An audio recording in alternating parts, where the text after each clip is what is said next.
Yeah, back to more normal viewing for my loyal 58 fans that probably never watch my videos. But this is a bit of a fixer. So this is our hot water system. It is an electric system that's boosted by solar.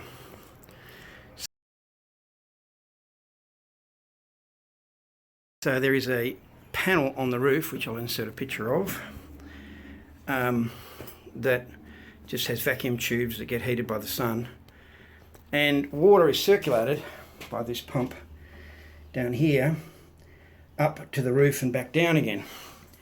And this is the control panel for that system.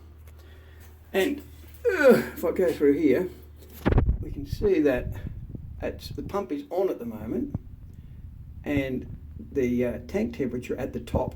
So there's three sensors.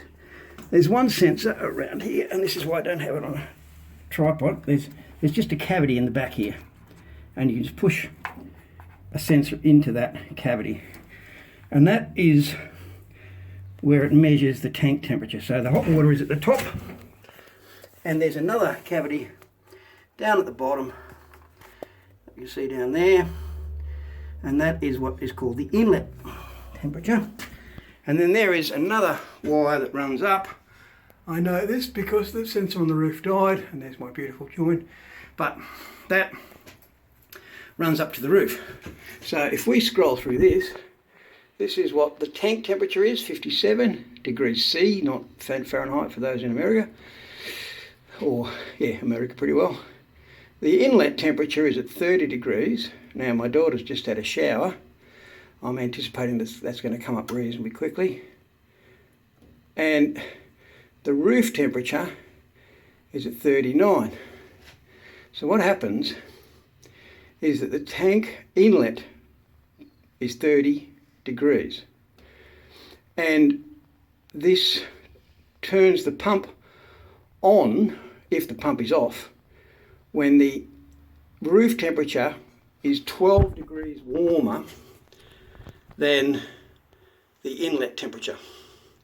And if the pump is on, it turns the pump off when it gets to the inlet temperature being, the roof temperature being 6 degrees over the inlet temperature. Now, I'll do another video shortly, well, you'll get another video where I'll write this out. But basically, so we can see there that the pump's just come on because if we go next, the inlet temperature is 30 and the roof temperature 42. So it's 12 degrees. So what it's doing now, and we can even see it when the light comes on the pump, that green light down the bottom, that green light there shows that the pump is working. And now it will flush water around, and that temperature will start to come down. Now, this is the first day. This was broken for a long time, but this is the first kind of nice clear day that we've had since I got it working again. I got it working on Wednesday this week, and it's Saturday now. So we can see that the roof temperature is now climbing. Oh no, the pump's switched on, so it'll come back down as cold water. So cold water comes in. Anyway, so the water comes back down and into this inlet down here. So just during the whole day, this pump uses almost no power, very low. It's a weirdo little thing. I've just replaced that. So I have been trying to log to see how well this is working. And this dirty sheet, this used to be very dirty. Oh, by the way, this is safe, but the line filter going into this box died, I don't know, 5 years ago or something. And with the help of a guy from work, I got this, he had this in his box of tricks. And we removed the line filter, or I should say he removed the line filter. He's a qualified electrician, so he's allowed to work on 240 volts. But he replaced that. So I have this additional unit here for the line feeder, and then that just bypasses the dead one in there. But yes, I'm measuring, looking through the day, and the roof temperature versus inlet versus tank. And when I, after this broke, that I've replaced with this, it ran for a while, but then the roof sensor died. And it just comes up with an error on here, which I had to then decode, and discovered that it was one of the sensors, and yeah, that it was the roof sensor was failed. So it cost me 70 Australian dollars to replace the, to buy another sensor. And actually, if we come outside, we come out here, we can see that this part of the house is there's where we, in the room we were just in there, but that goes up all the way up there into the roof cavity and then comes out, and the solar collector is up above this here, so it has to go all that way. So it was quite a job to replace that sensor, and you know, I was good and used safety harnesses and things to avoid killing myself in the name of saving some hot water, saving some power. And when I replaced it, the panel came good and it was doing everything it should, but the temperature on the roof just kept going up and up and up, and the temperature, the pump would switch on. You'd see the light switch on the old pump, but it didn't turn water over. So also we had a real problem with our hot water. So this is a pressure relief valve, and it goes out to a drain outside, which is, I've tied it away so you don't have water all puddling on the floor. We didn't notice, but it was actually blowing out past the old valve, and so we were leaking hot water all day. So I didn't realise, my wife and my daughter didn't tell me that we were running out of water every day by 7 o'clock at night. But I don't tend to use that water. So in the afternoon, I have my shower in the morning, and I didn't notice. But there's a nice little sign on here, pressure relief maintenance, and it says you should replace it every 5 years. And I hadn't replaced it. So that was $95. I've been doing a bit of investment and replaced that a week before, and that made a huge difference. Now I will put in some plots. I've got an energy meter, and I'll put some plots in that show the difference in power usage by changing that.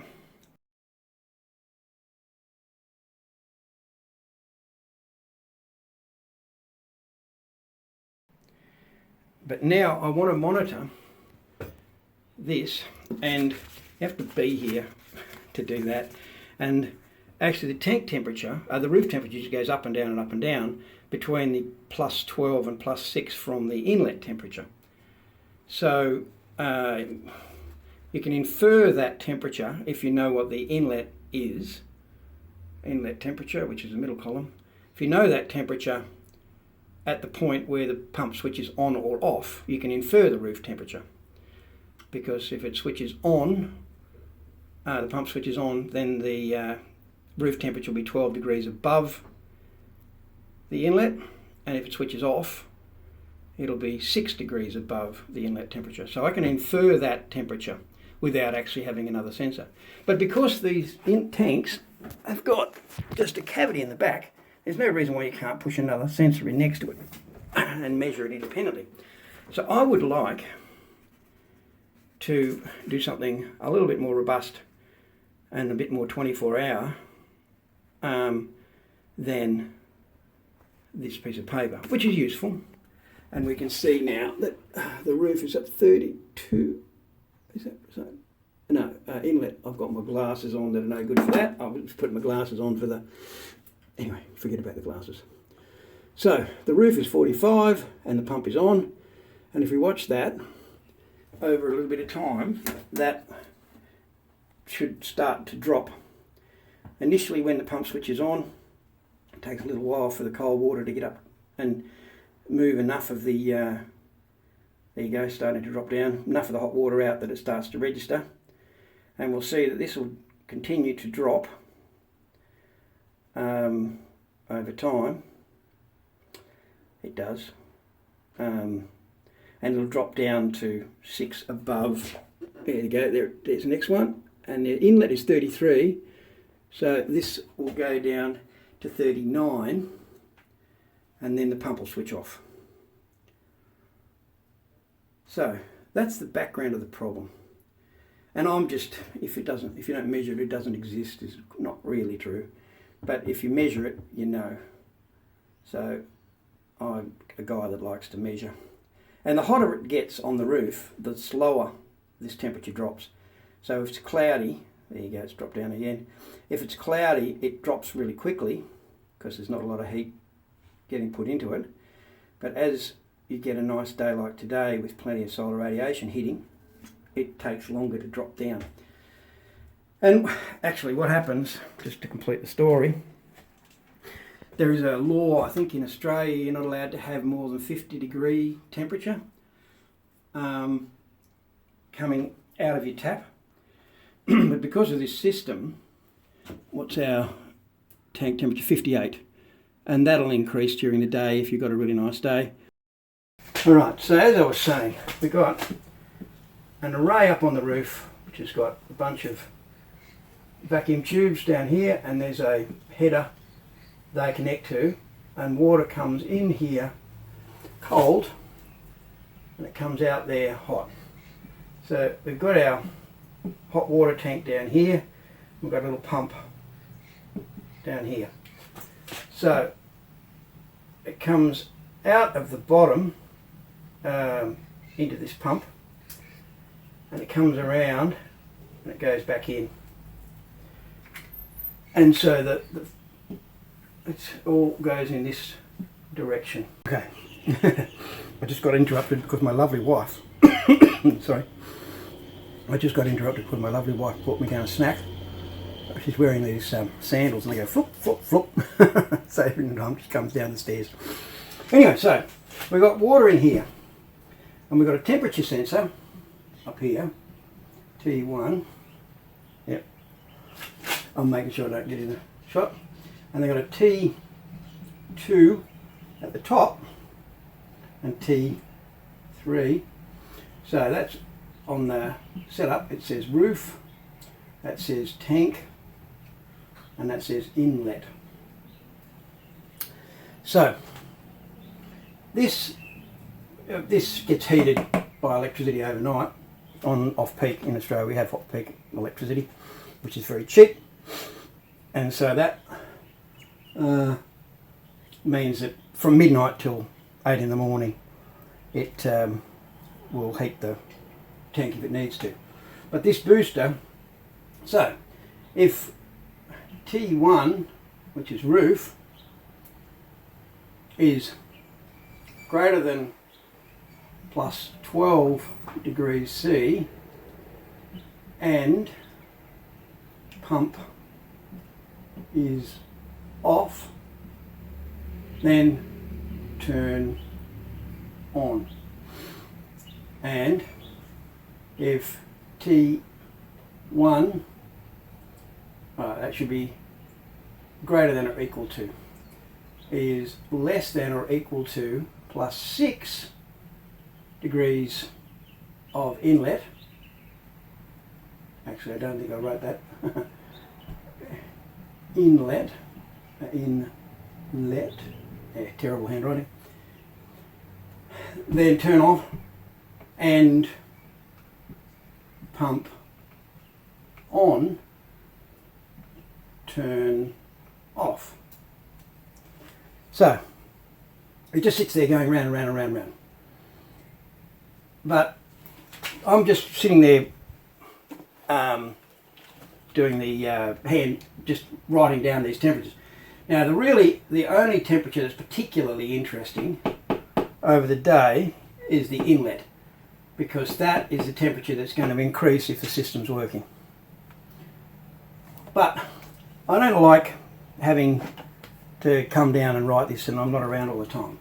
It'd be really nice to see this cycling. I mean, I don't have to, the thing is working now, I've proven it works. But I would really like to know. So in the longer term, I want to make a little Arduino based logger. and I've already got an Arduino Uno that I used for my observatory, for my astronomical observatory, to monitor the temperature of a camera that I was cooling. But right now I want to do it sooner rather than later. So what might you be able to do? This is a Campbell Scientific logger. It has got a full embedded computer. You can program it in BASIC language. I'm pretty sure I haven't programmed one of these myself because I use other stuff. But at work, I think something like this, we'd pay 1,500 Australian dollars for something like this, roughly. But it's a fully embedded controller, and it's got a bunch of inputs and outputs and power outs, and it'll read a lot of different types of sensors. You can connect a computer to it to download data. You can actually hook these to 4G and internet and so forth via various adapters. This is a very, very useful and adaptable unit. Plus, it comes with calibration and the resolution of the inputs. Now, if you go back to the beginner computer programming, you look at the stuff about bytes and bits and binary. I'm pretty sure this, I'd have to look up but I think that these got 24-bit inputs. They've got a very high resolution input. So with this, we can make measurements for scientific research and have confidence that it'll be publishable, and when you put in what type of measurement unit instrument you use to take your measurements, the people that are reviewing the scientific paper won't knock you back. But I don't want to buy one of those. In the past, and still with some of my gear, these little ICP modules, these can run on input. They can run on, I think it's about 4 or 6 or something volts to 32 volts. And we've built boxes with these, and you can just get a different model. So this one's for reading thermocouples, but you can get them that are just analog inputs, so they can read voltages, 0 to 10 or plus minus 10 volts or whatever you can set the scale. They got 16-bit, I'm pretty sure, 16-bit inputs, so they got fairly good resolution. A module like this, depending on the module, if it's just 4 digital outputs, it's, I don't know, 150 Australian. If you want 8 analog inputs, it's more like 300 and something for one of these modules. But you have to condition the signal if you're measuring on voltages, or you get the right module. So with this, with thermocouples and milliamp volt, there's different types of sensors, which I'll go into shortly. Another option is a module like this. This is a little face that clips onto that, and normally you run them like that. You only have one of these little programming, you only need one of these little programming interfaces. And this has got a whole lot of sensors that it'll read. And it will allow you to plug in any number of different types of sensors at different ranges of temperature input, and allow it to convert it to what you want. So if you want to have this as 0 to 10 volts or plus minus 10 volts or plus minus 2 volts or something as its output, which scales with temperature, you can just program this via this little interface and you'll get out a conditioned signal. But these ones, I think these are about $150 Australian to buy one of these. But if you're doing scientific measurements, if you're trying to publish a paper, then this is the sort of thing you're going to use. Now, I just went into rated work, actually. This is a thermocouple, and it's just this little wire. Put that wire into where you want to measure, and you've got 2 wires out.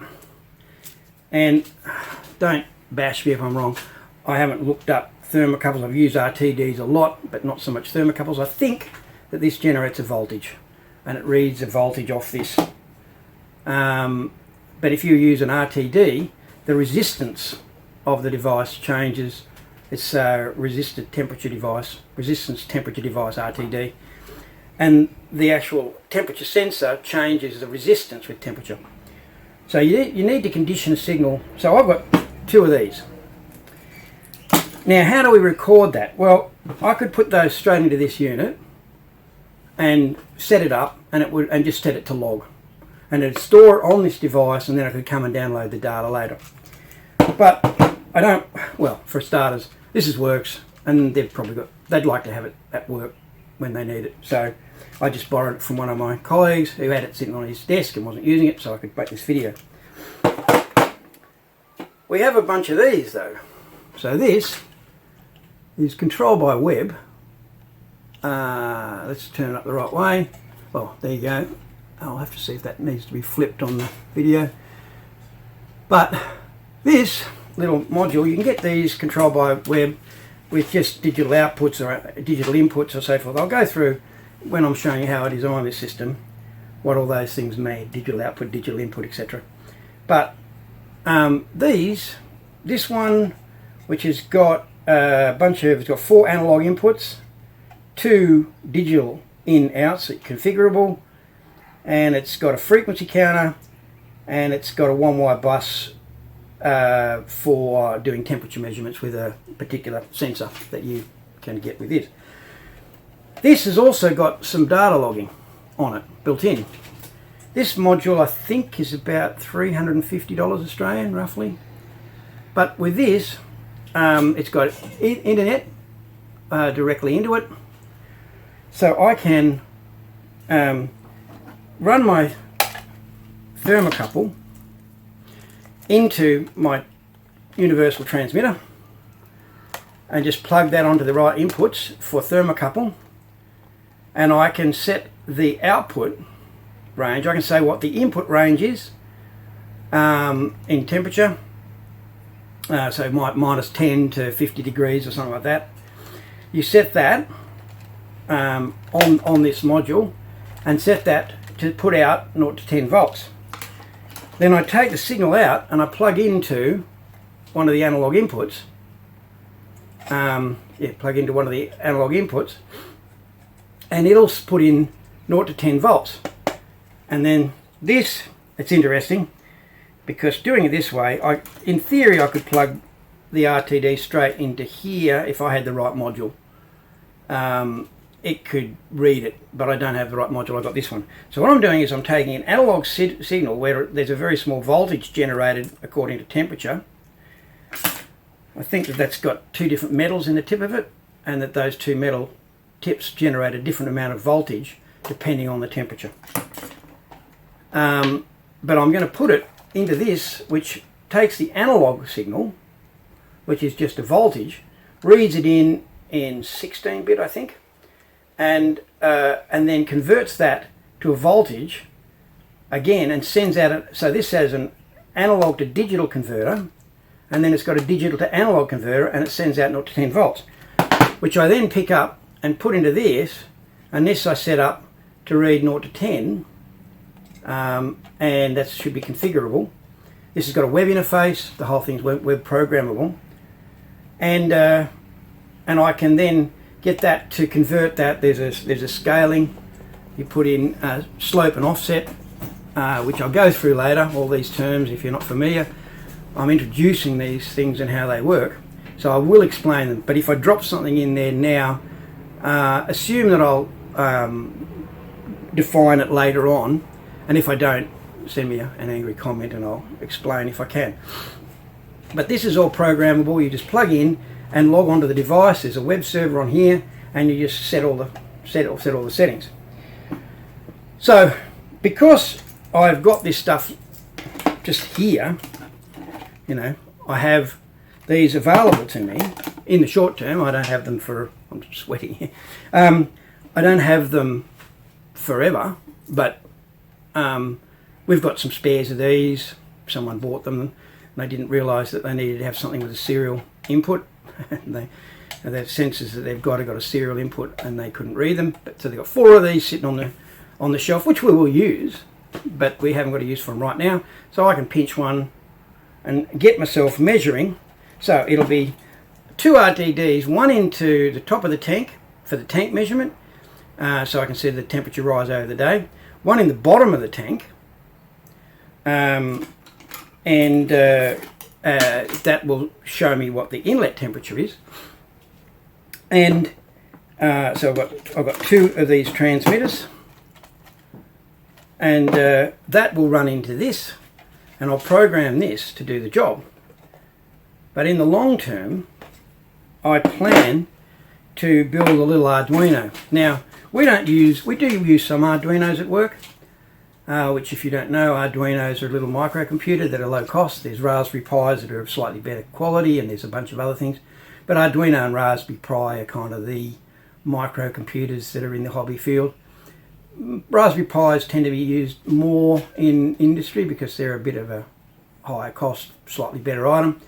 But for what I'm talking about, if I can measure this temperature within a degree resolution, and even if it's offset and not reading the correct temperature, if it's out by 2 degrees, but I see the temperature moving through the day, all I'm interested in really to know how well the thing's performing is the change, not the absolute number. So if it's reliably 2 degrees out, I won't even calibrate for that. If we're at work, we have to do calibrations to get that sort of stuff right.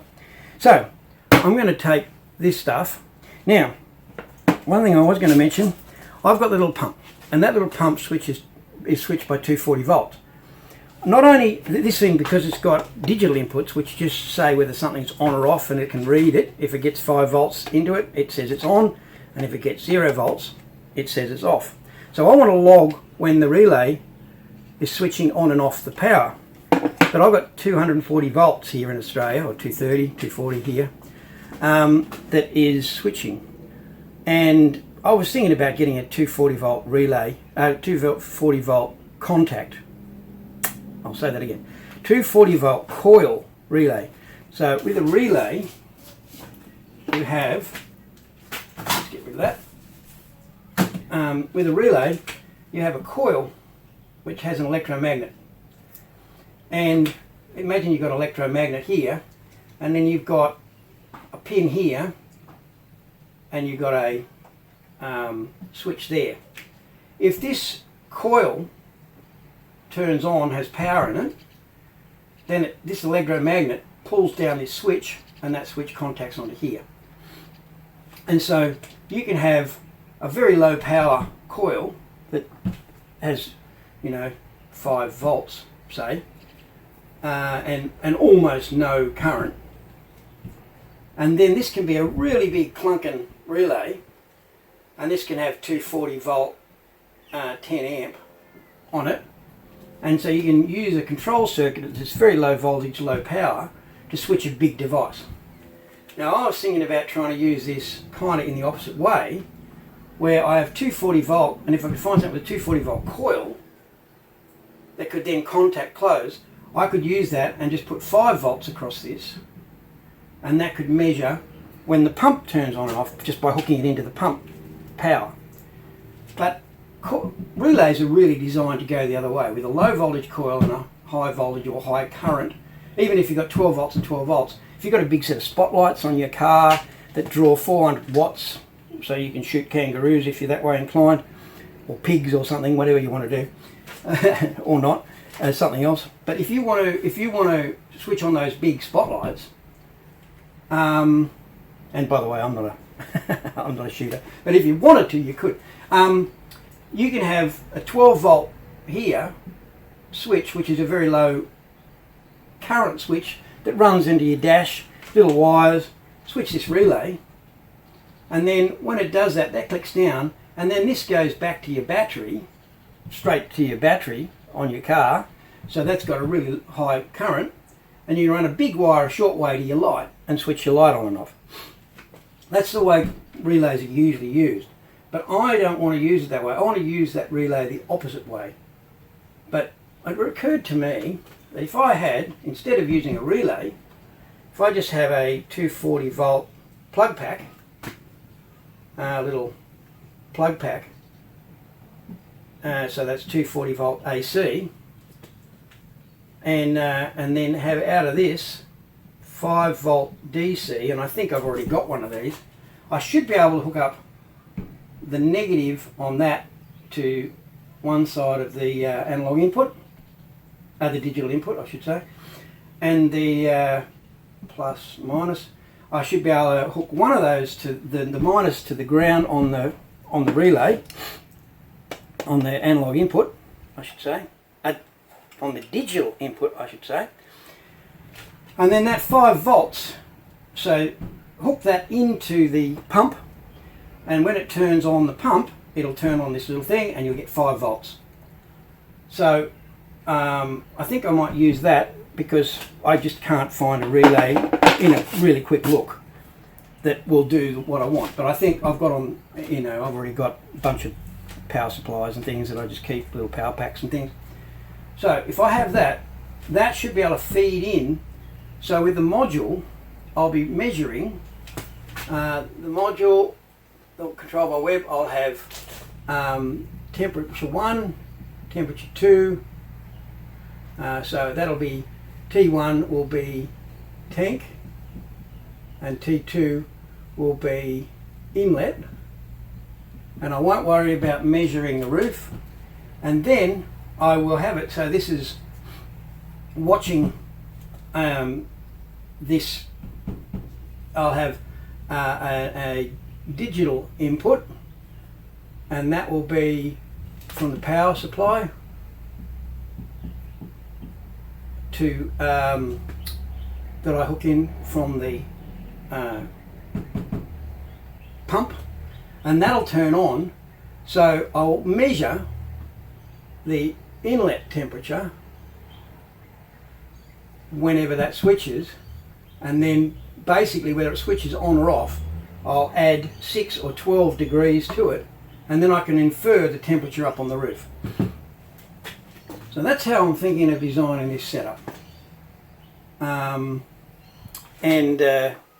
Then I'll get it all running with this more expensive kit from work, and these, and then I will get all the stuff in Arduino that I don't already have to do that, and I'll write an Arduino program to do the monitoring, and I will have to get it so, yeah, I'll get it so that I'll write a bit of Python code on my computer to communicate with the this module, because it logs itself for the moment, and you can download log files.